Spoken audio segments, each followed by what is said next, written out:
This is your daily dose of all things royal. Welcome back, my gorgeous, good-looking friends. I've got a fascinating video for you today about a documentary that flew under the radar called Meghan Markle, Inside the Mind of a Duchess, aired on Channel 5 in the UK on September 29, 2024. Surprisingly, it didn't gain much global attention, likely drowned out by the constant media storm surrounding Meghan and Harry. The documentary claims to explore Meghan's public persona, motivations, and the pressures of royal life with insights from psychologists and branding experts. At first, I was intrigued, expecting an objective look at her behavior. However, it quickly became clear this was a carefully crafted piece to bolster Meghan's image. The experts justify her actions at every turn, framing her behavior as understandable rather than addressing serious issues like her estrangement from her family, the use of debunked narratives, or the circulation of manipulated photos. To me, this feels like another calculated move to reshape public perception, sidestepping critical topics to paint Meghan Markle in a sympathetic light. It's a textbook example of how the media machine operates, and I encourage you to watch it to see through the spin. I'll let you view it uninterrupted, but I may revisit it later to break down specific moments that reveal the agenda behind this production. Oh, and one last thought. Meghan's recent claim on Jamie Kern-Lima's podcast that she has no political ambitions. Given her track record, I wouldn't be surprised if she's eyeing a run for office once Trump's term ends. But watch the documentary and let me know what you think. See if you can spot examples of subliminal manipulation. Put them in the comments and let me know what you think. Meghan Markle has become a divisive figure. She's someone who really sees herself as the hero of her own story. What is it that drives her? I think the jury is still out on who is the real Meghan. Now, a group of psychiatrists, psychologists, and branding experts will undertake an unauthorized assessment of Meghan's psychology. Masking depression will hurt you in the long run, and it did hurt her. These experts will analyze her public appearances, her actions, and her own words. I never thought that this would be easy, but I thought it would be fair. To assess her personality. Meghan is a gladiator, in my understanding. There is an overlap with narcissistic traits. She's a people pleaser. She needs people to like her, accept her. To understand how her childhood may have shaped her. Meghan felt that she had to choose one side, black versus white as a child. To make sense of her motivations. Meghan is rewriting narratives of black womanhood. She is courageous to say again and again, no, that's not who I am. This is who I am. There's something that's so engineered that I suppose the problem is it leads us to question what else is engineered. And explore inside the mind of Meghan Markle.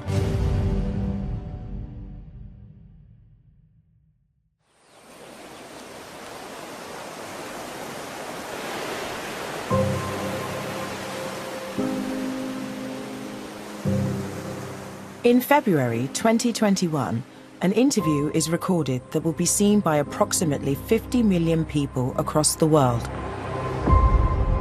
When Meghan Markle sits down with American chat show host Oprah Winfrey. One revelation in particular will have a seismic impact. Look, I was really ashamed to say it at the time, and ashamed to have to admit it to Harry especially. Because I know how much loss he's suffered. But I knew that if I didn't say it, that I would do it. And I just didn't want to be alive anymore. Meghan's harrowing words create a global media storm. I found it so heart-rending to watch. So how damaging has this widely viewed interview been. Thank you so much. To someone who understands human behavior, it just may have been the right time for her to open up to the right person. This was her way of speaking truth and being authentic. For anyone to come forward and speak about their own struggles with mental health and tell their own personal story, that takes courage. That's certainly something the president believes. But that's not how it was perceived, unfortunately. You know, in the royal family, you don't tell people how you feel, you just deal with these things privately. And I think people saw this as airing dirty laundry. She was obviously very unhappy. Nobody's taking that away from her, but she knew that she was going to be saying things that would have been explosive to anybody listening. At the click of the fingers, you're making news across the world.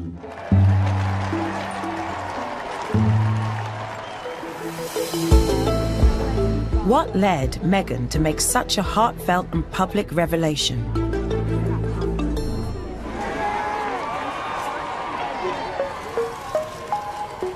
A psychological understanding of Meghan's motivations means exploring her behaviour, emotions, and mental processes. Psychology is a way for us to understand somebody's motivations, what might make them respond to certain things. As a psychologist, you get the privilege of going into someone's inner world and understanding why they maybe do act the way they do, because there's usually very compelling reasons for that.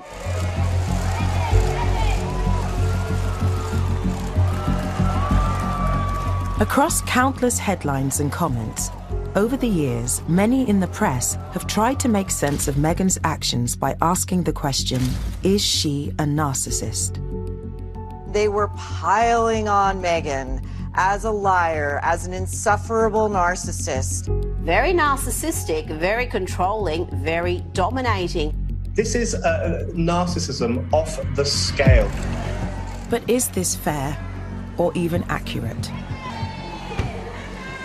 The word narcissism is one that is thrown around left and right. And people do these armchair diagnoses, and they think that anyone who appears to do anything selfish or self-centered is a narcissist. But narcissism, true narcissism, really is quite rare. Right above Meghan. Put your shoulder, Meghan.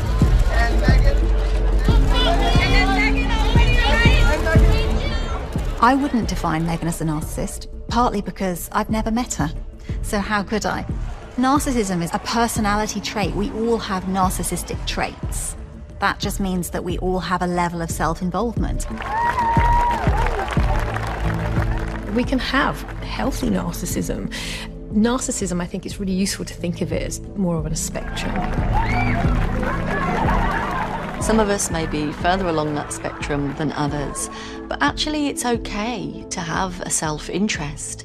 It's okay to strive. It's okay to want good things for yourself. Yeah, we both agree. I love it. Meghan is a gladiator. In my understanding, there is an overlap with narcissistic traits. Part of that means that this gladiator develops the ability to push for what they want. They become very ambitious. They are the CEOs of the world. I'm a big fan of Suits. That's really nice to meet you. Thank you. The downside being that other people can feel bruised by them, bullied by them even. Sometimes they can come across as cutthroat because they take a very single-minded, focused approach to life. I think Meghan's got narcissistic tendencies, which a lot of ambitious, powerful people have. She's tenacious, she's determined, she's ambitious, she's driven. That natural toughness, even self-centeredness, is rampant in one profession: show business. Successful actors are those people with a self-determined route and a determination to be at the top of the game. That takes a certain amount of ruthlessness to make sure the light is always showing on you. Smile, beautiful. Meghan, like any other successful actor who's come up through the ranks, is going to be doggedly determined because that's what got her there. This is that level of narcissism that we would say can be perfectly healthy and appropriate. But I think when we see what happened in that situation with the royal family, it was not welcome. Self-interest was not on the agenda. Very quickly, you might be getting the kind of Dorothy in Oz moment. We're not in Kansas anymore, and maybe what worked in the past is not working in the present. I mean, in reality, a narcissist's dream might be to become a princess. To achieve something that looks like ultimate special status, to be royalty. But this wasn't a position of importance. This was a position of duty. This was a position of selflessness and sacrifice to an extent.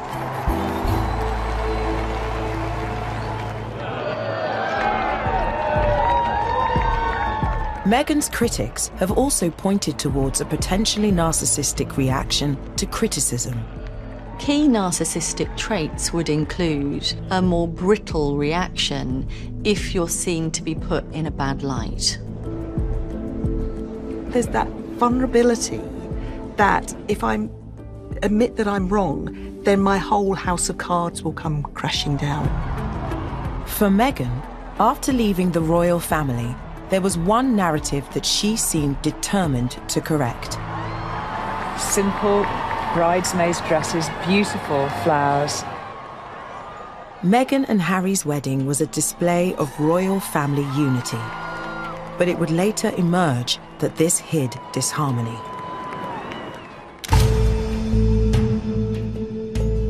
Six months after her wedding, the press published stories about an argument between Meghan and her sister-in-law, Princess Catherine. It probably showed to her that the media were not on her side. I could imagine that she probably felt like she was being crushed from all sides, you know. So I imagine that she was very, very keen to address that. And it was in her interview with Oprah that Meghan chose to address the issue. You say the narrative with Kate, it didn't happen. So specifically, did you make Kate cry? No. So where did that come from? Was there a situation where she might have cried or she could have cried? No, the reverse happened. What I remember being surprised by was the fact that years later, what Meghan wanted was to set the record straight about who had made whom cry. Had Kate made her cry? Had she made Kate cry? I guess we'll never know the truth, but certainly Meghan wanted to take control of her narrative. So where better to get her points across than within one of the most talked about interviews in the world. It's my observation that the focus can be about making sure that she is not criticised. There is something about her tendency to focus on how does this look for me? How does this impact me? But was this desire to control her image about to do Meghan more harm than good? I see this putting on a brave face and masking depression all of the time.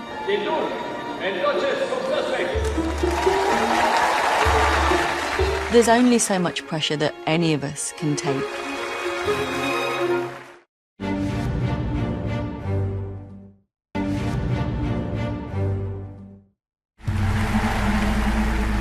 Meghan Markle has lived her adult life under the spotlight of public opinion.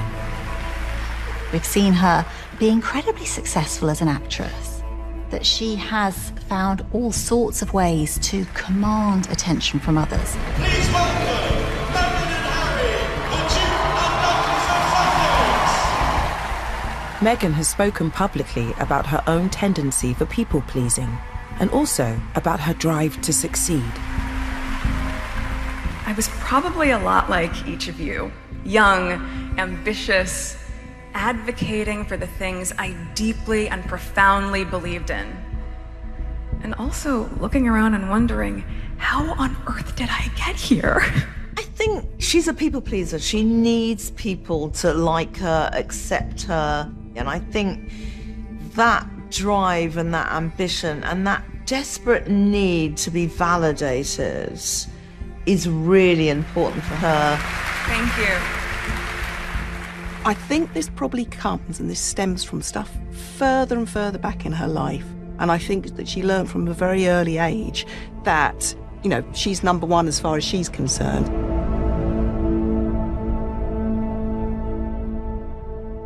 In your early years, you only know your immediate caregivers, your very small surroundings. They shape us, they shape how we see the world. When Meghan was 2 years old, her parents' marriage broke down. She would grow up living between her mother and father's home. A childhood poem she'd later read out on her Netflix series revealed her feelings. I want to live that nuclear life with a happy dad and his loving wife, a picket fence, a shaggy dog, a fireplace with a burning log. But it's not real, it's just a dream. I cannot cry or even scream. So here I sit with cat number 3. Life would be easy if there were 2 of me. It's a really emotional poem. It's really heartfelt, isn't it? It's interesting saying about I would like to scream, whether she was able to tell people, whether she felt it was okay to tell people how she felt about having 2 homes, how secure she felt. Children want more than anything to feel valued, connected, and validated by their parents. And, you know, when parents break up, unfortunately, that can really disrupt your sense of security. And divorce is one of the biggest traumas in childhood. There's research to indicate that if you are somebody who perhaps hasn't had the kind of attention that you need, or you've maybe had some inconsistent parenting, inconsistencies in terms of affection that you've had, sometimes we might look for that in other places. And one place that we might be able to get that is in feedback from others. And one place to get really good feedback from others is when you're in the public eye. Meghan would have her first taste of fame at the age of 11 when her actions as a young activist were featured on Nick News. Women are fighting greasy pots and pans with ivory clear. When we first saw the commercial, I knew something would be done because I was furious. Women are fighting greasy pots and pans. And I said, wait a minute, how could somebody say that? I think I'll write a letter. When I looked at that clip, I saw a young woman who seems self-assured, who feels confident on camera, and actually many of those mannerisms that I saw in Meghan as a child, I still see today. Truth be told, at 11, I don't even think I really knew what sexism meant. I just knew that something struck me internally. No one was telling me that it was wrong, but I knew that it was wrong. At that age, I was able to actually change this commercial. If you're an 11-year-old and then suddenly somebody in your class is on Nick News, that's kind of a big deal. You know, you've been able to change the world. And so she had a sense that she was powerful, and that will have likely continued in her life. What I have to say is quite important, and I think the world probably wants to know what I think about things. I think Meghan has been brilliantly served by an aspect of that endeavour, of that perseverance. She has all of the skills that she needs to look after herself and get on. So sometimes when we begin to get adoration from people, we release dopamine, we want more of that, and it becomes a little bit like a vicious circle where you want more and more and more of that. In 2014, Meghan launched a lifestyle blog called The Tig. It was an early example of Meghan taking control of her own image. So when it comes to The Tig, I really think online influencing is really her genuine happy place where she feels her most secure. From a psychological point of view, I think it's the fact that it bolsters her sense of self. Meghan promotes The Tig in this aspirational video, seeming to portray a perfect version of herself. Now we're at my favorite restaurant, the Harvard Room. As a matter of fact, I had my birthday party here last summer in the back patio with my castmates from Suits. Thanks for hanging out with me today. You got to see all of my favorite places in Toronto, and it's been so much fun. You want to find out more of my favorite places, check out thetig.com. Bye, guys. Thanks! You can really see that she's been laying the foundations of her brand for a long time. This is just how celebrity operates these days. It's impression management. She would rather present us with quite a well-rehearsed, smiling Meghan. You know, if you're any other type of celebrity, you want to be seen as a certain thing. You probably want to think about, how do I want to be perceived? What are my values? What do people think of when they see me? But could Meghan's desire to control her image so carefully be destructive? And what could it be hiding? She likes to be in control.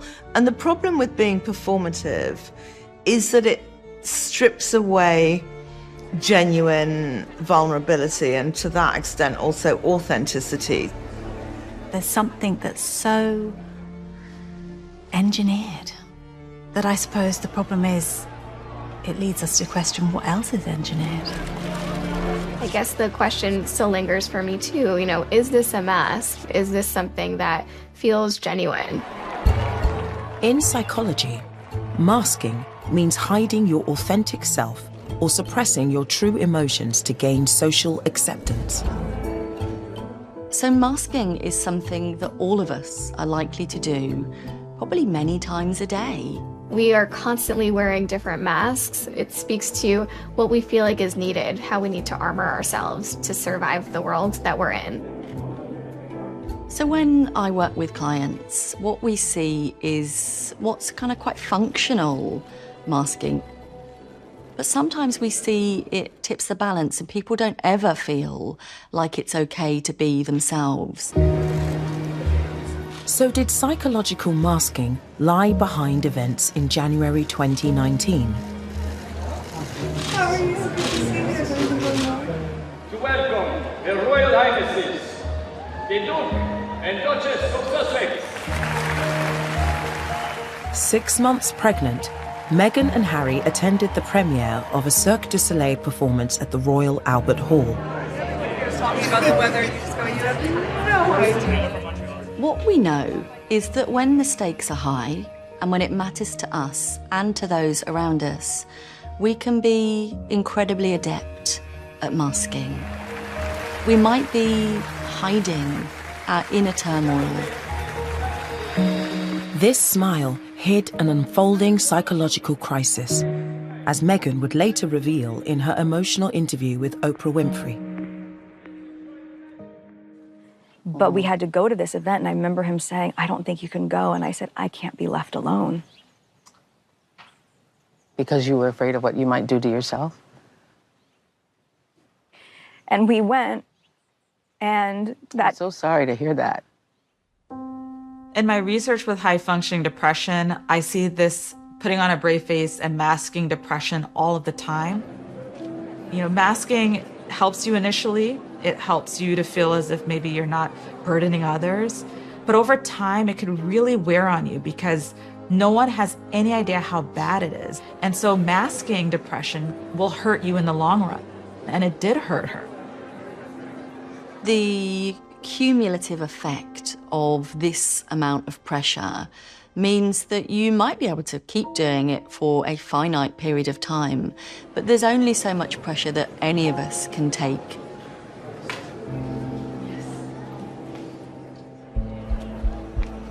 That psychological pressure was about to get worse. In September 2019, Meghan and Harry embarked on a royal tour to southern Africa with new baby Archie. On the surface, the trip had been a success. But Meghan was facing new pressures. She was suing the British press over a breach of privacy. You have these aggressions in the form of social media comments, in the form of press harassment. And then you have a royal family that doesn't necessarily embrace you.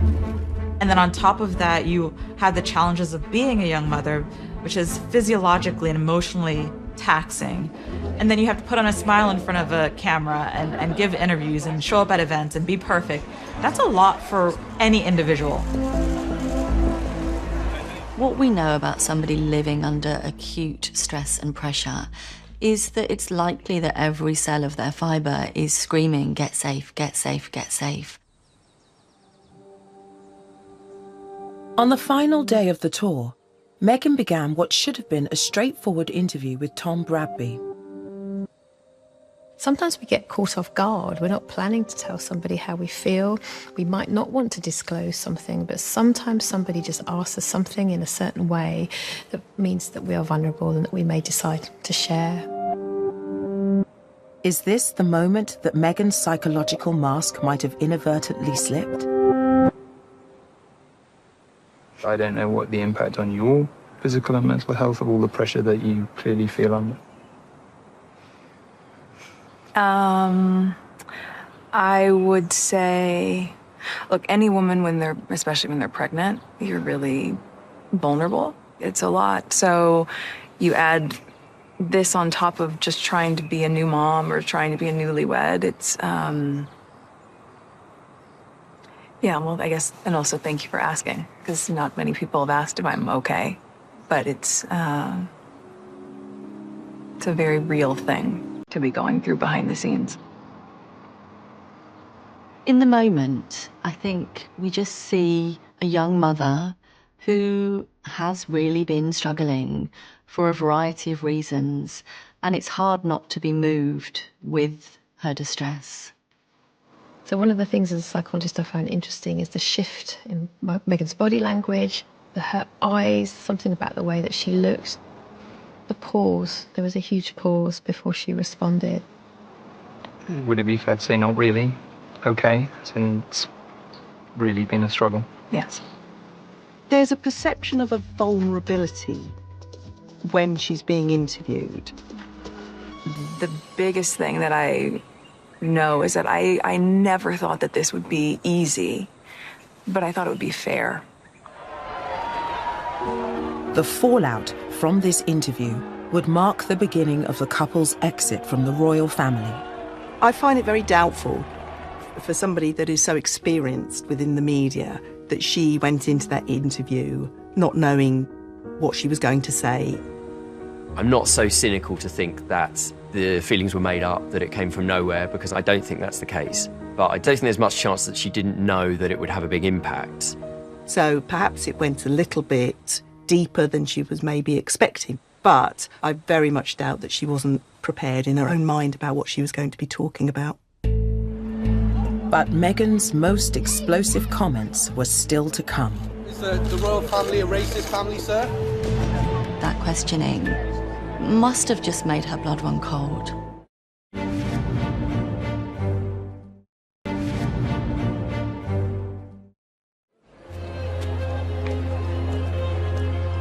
In November 2019, Meghan, Harry and Archie left the UK, taking with them any immediate hope for a more multicultural royal family.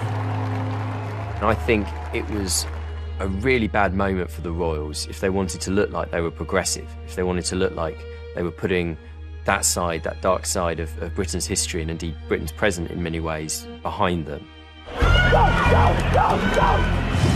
Months later, the murder of George Floyd in the USA sparked global protests and the resurgence of the Black Lives Matter movement.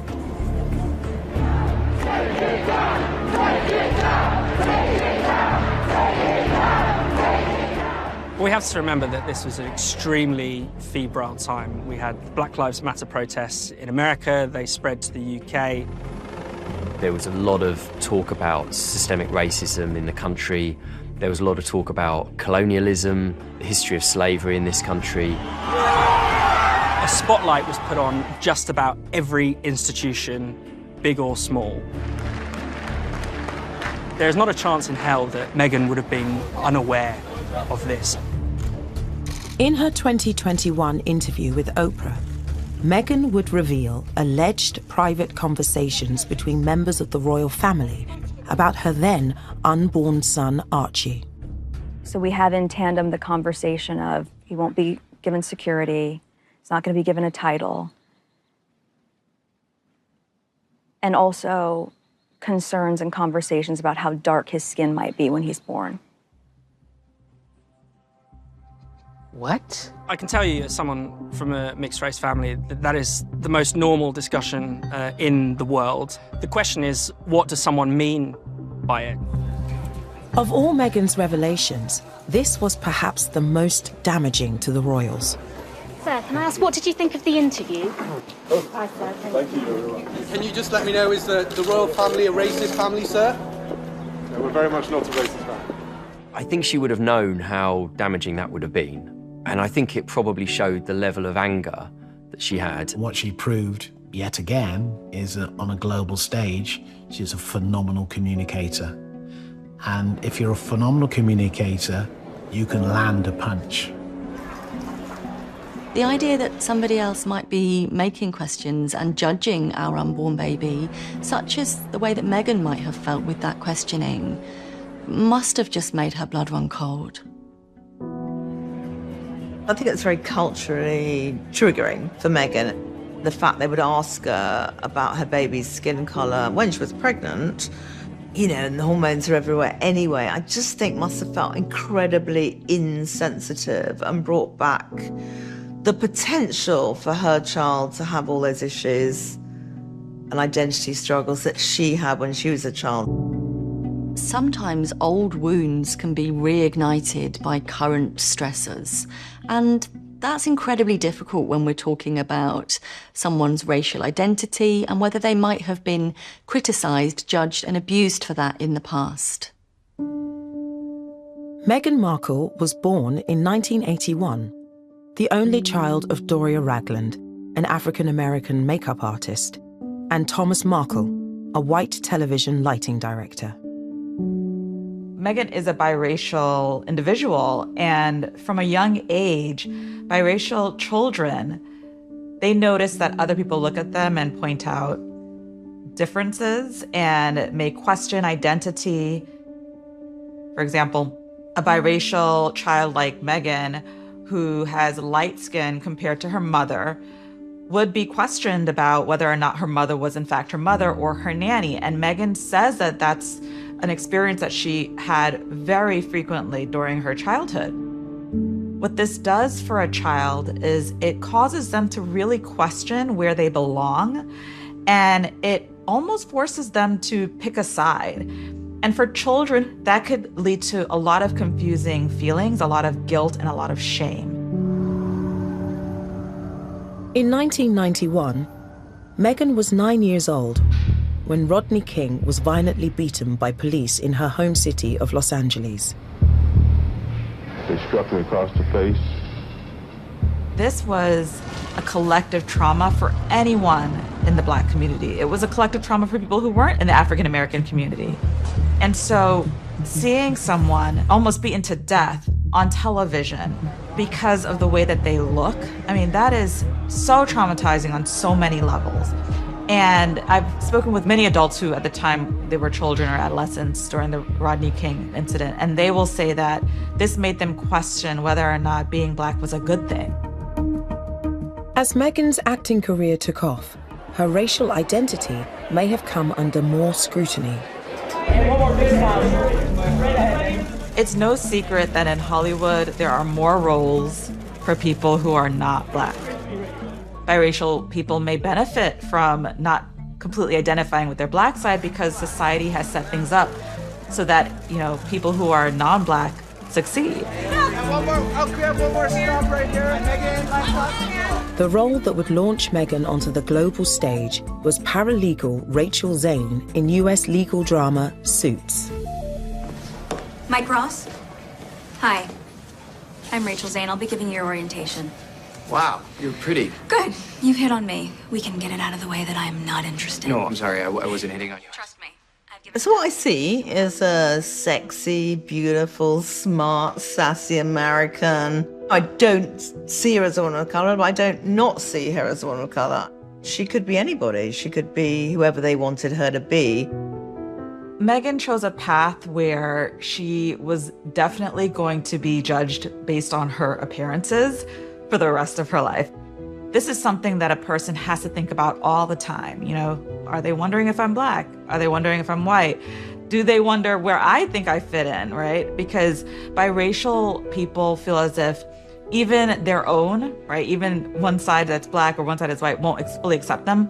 So a lot of times they may feel as if they don't belong to any group, and that could be very isolating. And Meghan likely felt this way, especially in Hollywood. Once her relationship with Prince Harry went public, Meghan's own perception of identity would become more important than ever.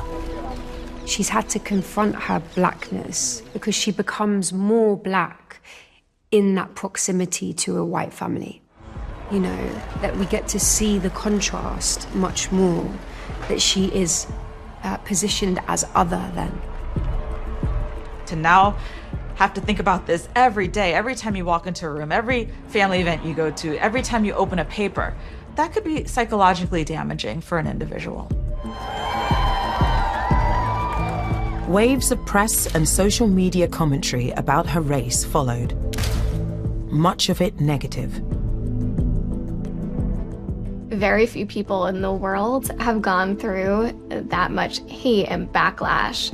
There's huge psychological weight to be on receipt of so much projection.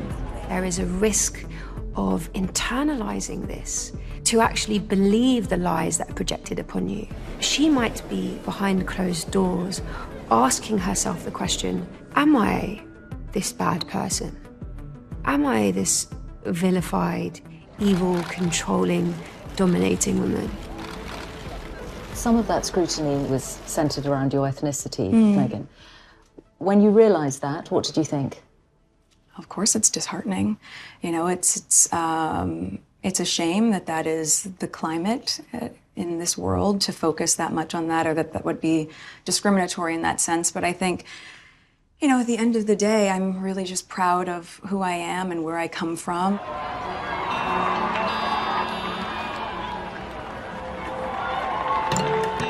In September 2019, in a township near Cape Town, Meghan would make her most public declaration of her own identity.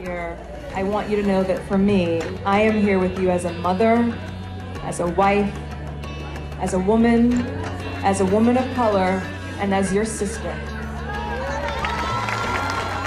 Seeing that moment, it felt like a rallying war cry to show her authentic self. When you go on for such a long time feeling unseen, feeling minimized, feeling like you need to diminish aspects of yourself, it can be incredibly empowering to show your full sense of self to people who are ready to see that, accept it, and celebrate it. Racial identity today is a very powerful currency. If you're able to say, as Meghan does, speaking as a woman of colour, that opens up conversations, it opens up doors. As the evolution of Meghan's identity continues, there is a Californian reinvention. This is an excellent shift for her into something that is about family values, that's about grassroots, that's about home. It's very saleable. And a self-proclaimed Nigerian homecoming. In that same position of power. I don't want to interrupt you, but you have come back home.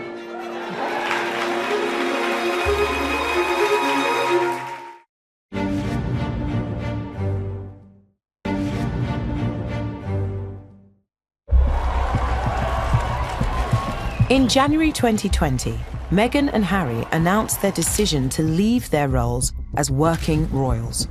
It is less than 2 years since their wedding, but today Harry and Meghan left the stage. The way that they left, it was almost like, right, we've handed in our notice. We are leaving now.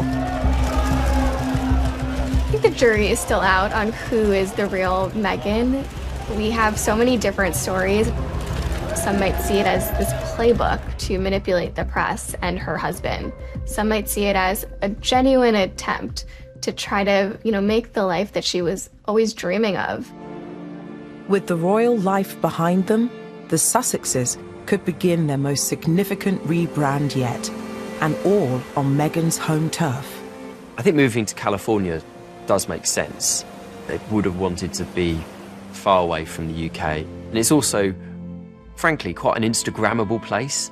If you want to be some kind of lifestyle brand, California is probably not a bad place to be. After producing and featuring in a documentary series and a podcast, Meghan has now returned to her influencer roots. I wish you bluebirds in the spring. Creating a new lifestyle brand, American Riviera Orchard, launched with this video on Instagram. I wish you love. This is a great rebrand for somebody who's left behind an institution and wants to set up as back on the ranch. Meghan's first product is a jam, which she sent out to celebrity friends to promote on social media.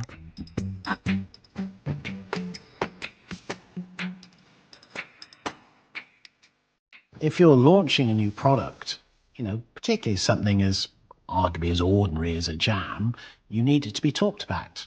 You need a series of publicity stunts. And how better to grate the noise around it than turn to various powerful influencers on Instagram to be holding the jam, tasting the jam, holding it up and actually say, oh, I've got it.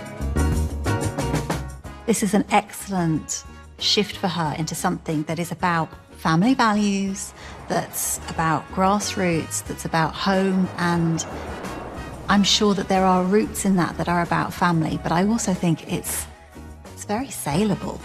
To have people kind of hanging on her every word, her every outfit, her every tool that she may use in the kitchen is a really good place for her to be. Now, she's not the first and she won't be the last, but it's interesting that she's kind of gone into that market.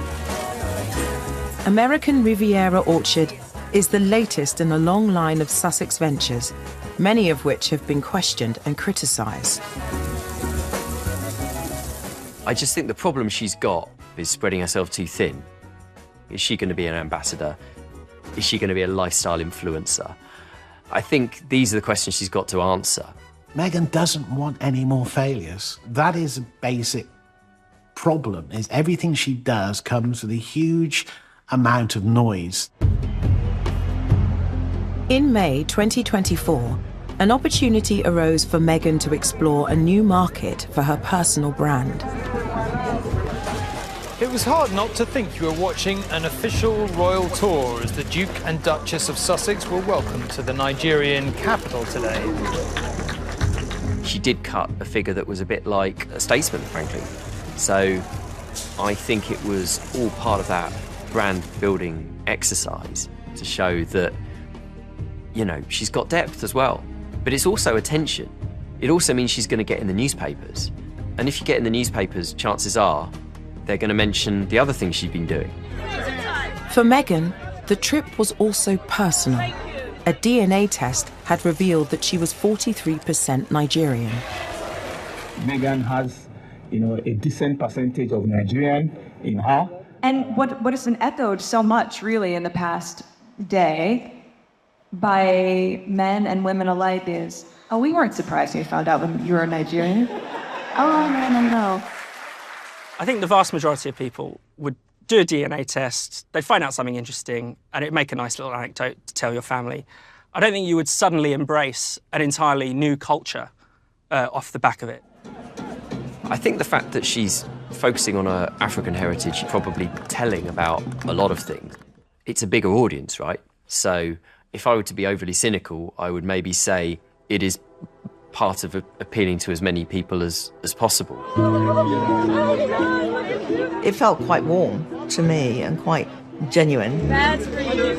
I think her African roots feel now almost more important to her than they did at any time. And I think that's part of the way that she's evolved.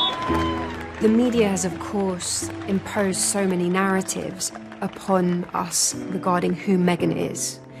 And Meghan is, I think, trying to refute that by writing a story about not only who she is, but she is also rewriting narratives of Black womanhood. And so she is, I think, courageous to say again and again, no, that's not who I am. This is who I am.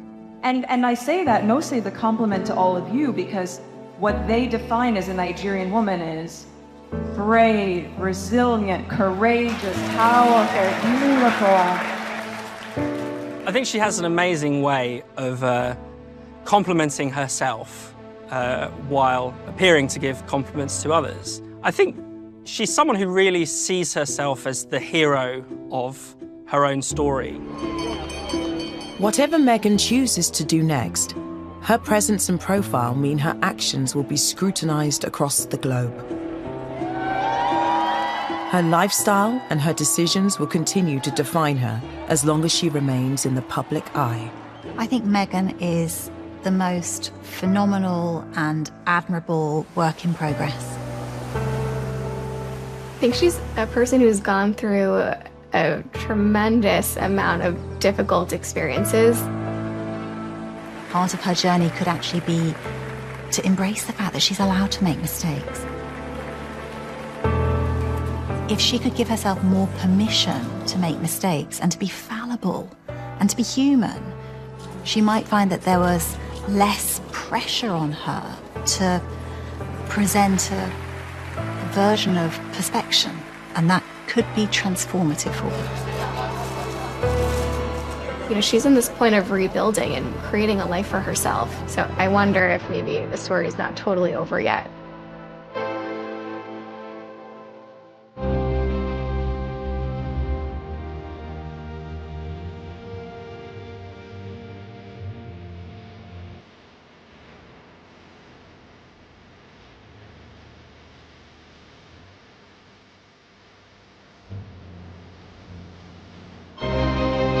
Bye. Such a fraud.